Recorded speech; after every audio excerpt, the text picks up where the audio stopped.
Hello friends, welcome to this new lesson. तो हमने देखो अभी तक आज हम पढ़ेंगे बोहर्स एटॉमिक मॉडल। अगर हम एटॉमिक मॉडल की शुरुआत करें, सबसे पहले हमने देखा था जे जे थॉमसन का मॉडल। जे जे थॉमसन ने अपने मॉडल में क्या कहा था कि जो एटम है वो कैसा एक पुडिंग की तरह है। वो एक पुडिंग की तरह है, मतलब ऐसे एक पुडिंग होगी और वहाँ पे जैसे पूरा केक होता है, वो क्या होगा, आपका जो केक होगा ये न्यूक्लियस होगा, जो पॉजिटिव चार्ज होगा। ठीक है, और इस पॉजिटिव चार्ज में बेरीज की तरह क्या होंगे, आपके इलेक्ट्रॉन होंगे। तो हम इसकी ज़्यादा डिस्कस नहीं करेंगे, हमने पहले पढ़ा हुआ है। लेकिन ये मॉडल फेल हो गया। कब फेल हुआ? After Rutherford model.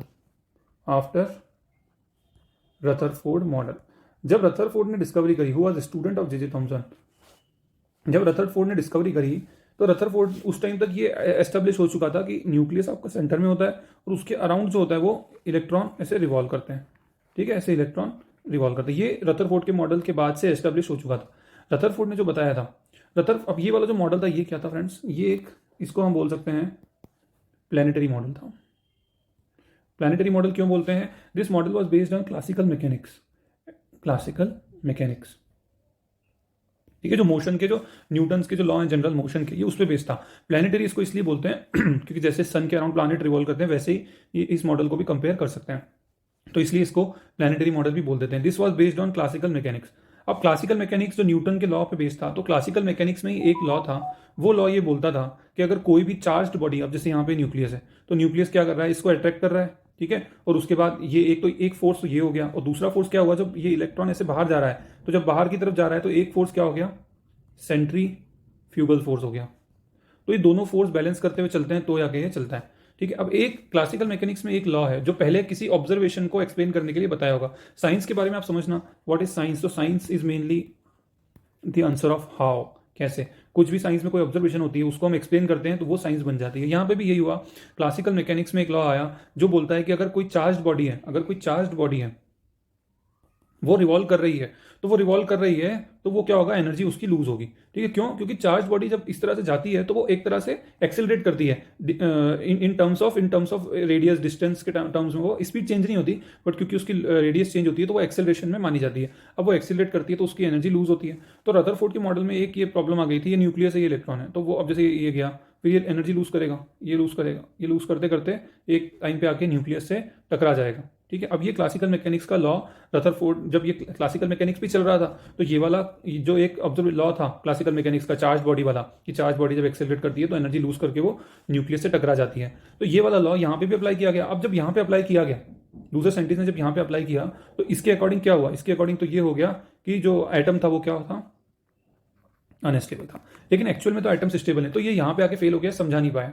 ठीक, अब क्या हुआ, ये सब जब चल ही रहा था तो इसी बीच जो है आपका प्लैंक हाइपोथेसिस अराउंड 1900 में आ गया था, और जो बोहर का मॉडल था वो 1913 में आया था। प्लैंक ने क्या बताया था?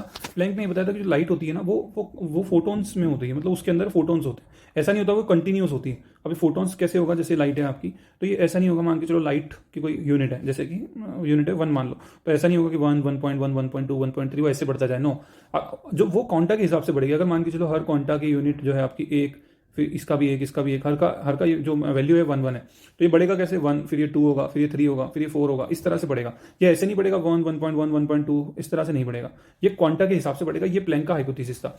इसी तरह से आइंस्टाइन की भी कुछ डिस्कवरीज हुई थी, इसी बीच आइंस्टाइन की भी डिस्कवरीज हुई थी। तो बोहर ने क्या करा, इन सबका यूज करके बोहर ने क्या बताया, अब ये बात थी कि न्यूक्लियस यहाँ पे है आपका, ठीक है, वो इलेक्ट्रॉन जो है आसपास रिवॉल्व करता है, तो बोहर ने क्या बताया, उसने प्लैंक हाइपोथेसिस और जो दूसरी डिस्कवरीज थी उनका यूज किया, और उसने बताया कि ये जो इलेक्ट्रॉन के केस में क्या होता है कि इलेक्ट्रॉन यहाँ रिवॉल्व करता है, ठीक है, फिर ये ऑर्बिट होता है। अब ये ऑर्बिट जो होते हैं, this orbits are stationary state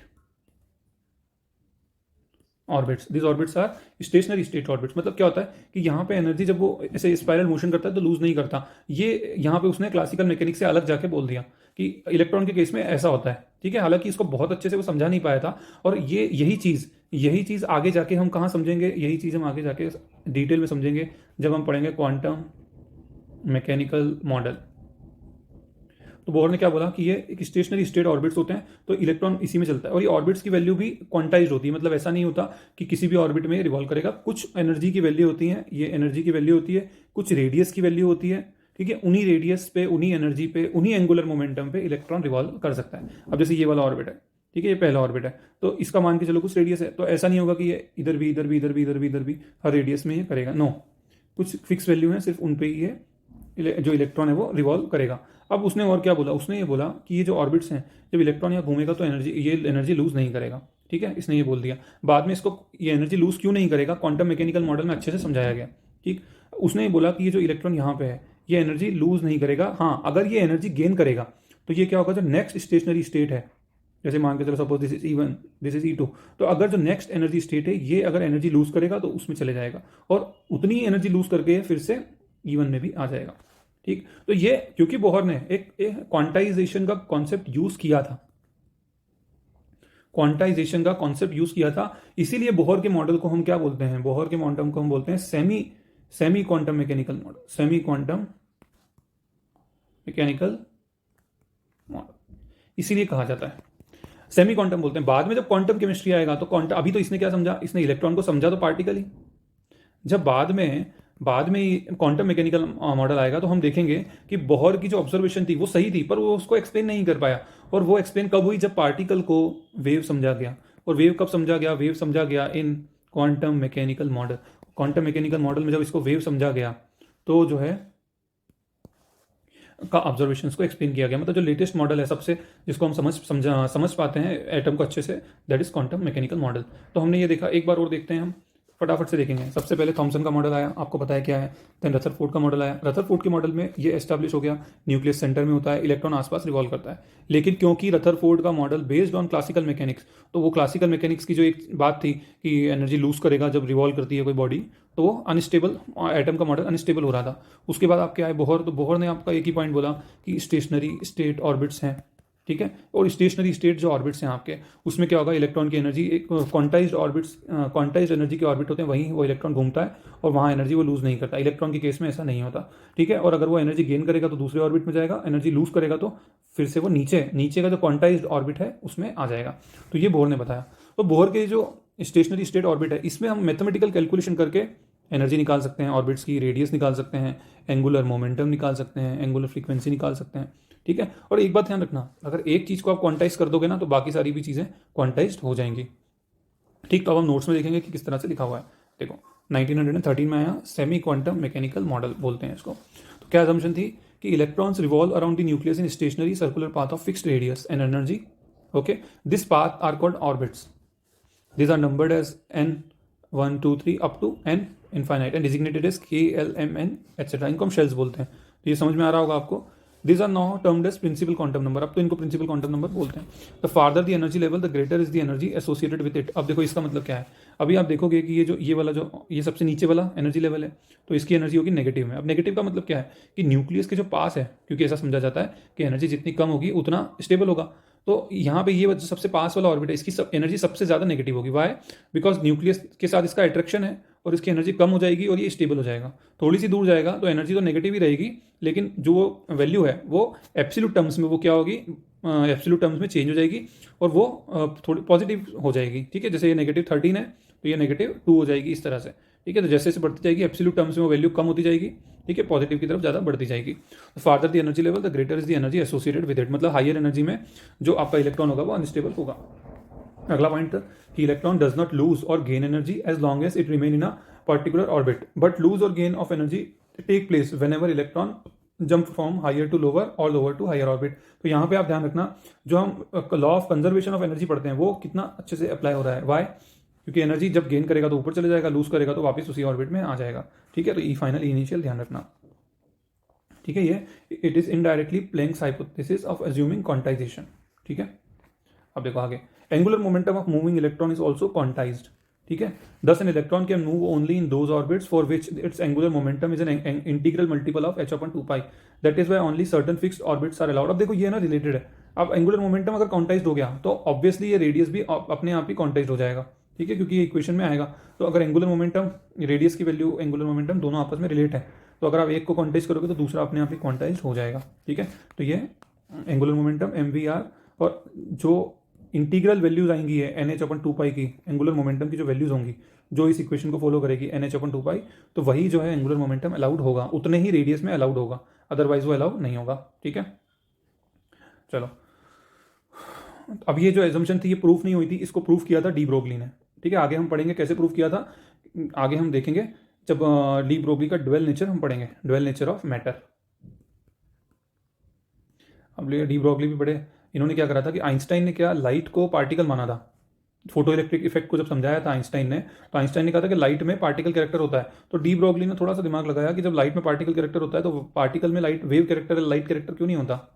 तो इस तरह से वो फिर डी ब्रोगली ने ये वाली चीज़ को समझाया था। ठीक है, अच्छा, on the basis of this assumption bore derived radius of orbit, energy of electron in an orbit, velocity of electron, ये सबको हम डिराइव करेंगे। ठीक है, तो अभी देखते हैं आगे। जब इक्वेशन को डिराइव करेंगे तो एक बात को आपको ध्यान रखना है, एक इक्वेशन को आपको बहुत अच्छे से ध्यान रखना है। क्या इक्वेशन, ध्यान रखो, ये न्यूक्लियस, ये आपका इधर इलेक्ट्रॉन है, तो इस इलेक्ट्रॉन पे दो फोर्स लगेंगे। एक फोर्स लगेगा इनवर्ड, जो इनवर्ड फोर्स है वो कौन लगाएगा, न्यूक्लियस लगाएगा। तो वो कैसे होगा, आपने ग्रेविटी पढ़ी है, तो ग्रेविटी कैसे पढ़ते हैं हम, दो बॉडीज के बीच में जब ग्रेविटेशनल फोर्स होता है तो हम कैसे पढ़ते हैं, that force is equal to proportional to m1 m2 upon r square, ऐसे ही पढ़ते हो ना। और बाद में प्रोपोर्शनलिटी का साइन हटा देते हो तो ये जी लग जाता है, और यहाँ पे क्या हो जाता है m1 m2 आर स्क्वायर। ठीक है, तो अब यहाँ पे भी हम क्या करेंगे, हम इसी तरह से पढ़ेंगे। तो ये जो न्यूक्लियस के द्वारा जो फोर्स लगेगा किस पे, इलेक्ट्रॉन पे, वो क्या होगा, न्यूक्लियस के अंदर कितना चार्ज है, यहाँ पे इलेक्ट्रॉन है। ठीक है, तो यहाँ नेगेटिव चार्ज है, जो अंदर जो पॉजिटिव चार्ज होगा वो कितना होगा, एटॉमिक नंबर मल्टीप्लाइड बाय ई। तो ये पॉजिटिव टर्म्स में, इसलिए यहाँ पे नेगेटिव साइन नहीं आएगा। ठीक, फिर इलेक्ट्रॉन के ऊपर भी चार्ज है, तो कितना चार्ज है ई, तो यहाँ पे मास था और यहाँ पे क्या हो गया, चार्ज हो गया। तो न्यूक्लियस के अंदर कितना चार्ज है, जेड एटॉमिक नंबर इंटू ई। ठीक है, एटॉमिक नंबर इंटू ई, क्योंकि जितने इलेक्ट्रॉन होते हैं उतने ही प्रोटॉन होते हैं। ओके, और यहाँ पे ई लगा दिया हमने इलेक्ट्रॉन का। ओके, उसके बाद हमने लगा दिया आपका रेडियस आर स्क्वायर, और यहाँ पे एक कांस्टेंट आ जाएगा।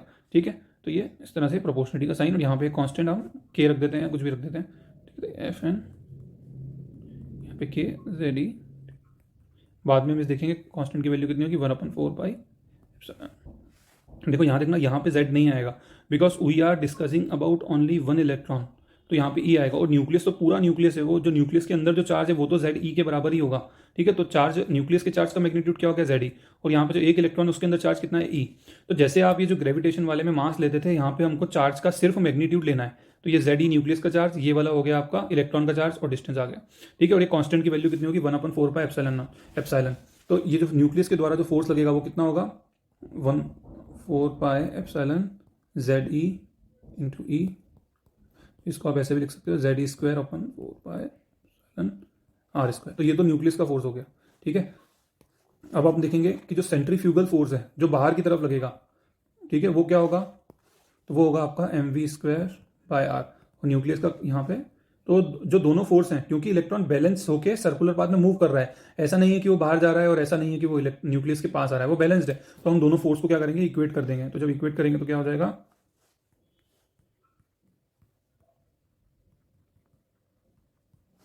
ये इक्वेशन को ध्यान रखना है। इसी इक्वेशन का यूज करके हम जितने भी ये डेरिवेशन है वो करेंगे। ठीक है, एक चीज आपको और ध्यान रखनी है, जो ऊपर हमने एंगुलर मोमेंटम के टाइम पढ़ी थी कि M V square by R is equal to NH/2 pi. ठीक है, sorry it is not M V square, ये एम वी आ रहा है। ठीक है, ये वाला जो हमने पढ़ा था कि एंगुलर मोमेंटम जो होगा वो इंटीग्रल मल्टीपल होना चाहिए किसका, NH/2 पाई। एच हमारा प्लैंक कांस्टेंट है। ठीक है, तो ये दो इक्वेशन का यूज करके हम ये जितनी भी चीजें हैं वो डिराइव करेंगे। ठीक है, तो नेक्स्ट हम देखेंगे रेडियस एंड एनर्जी, ऑल इसकी जो डेरिवेशन है वो। Okay friends, thank you so much. Please आप कमेंट्स करें, फीडबैक दें आपको लेसन कैसे लग रहे हैं और आप क्या चाहते हैं। Okay, thank you.